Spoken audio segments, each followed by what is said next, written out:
My first impression was I went to the University District, and if any of you guys are familiar with the University District in Seattle, it's close to the University of Washington, and if any of you guys have been to University Ave, then you'll know what I'm talking about.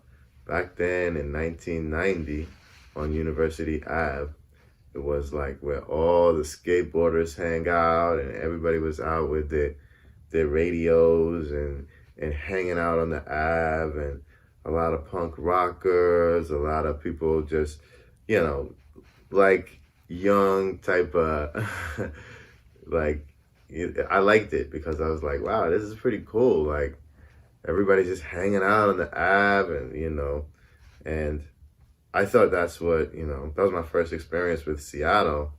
It's a pretty interesting scene. And that was around the time that certain bands like Nirvana and the grunge scene was kind of becoming popular in Seattle. And so I was getting to know Seattle, how it was through the University Ave. That was my first experience with Seattle.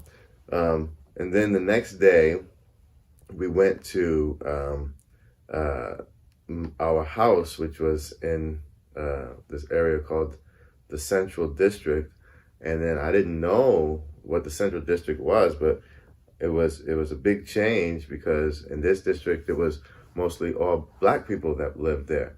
And, it was a big change from the University District. So I saw that Seattle at that time was really segregated. Like in the Central District is mostly Black people, and that's where most of the Black people lived.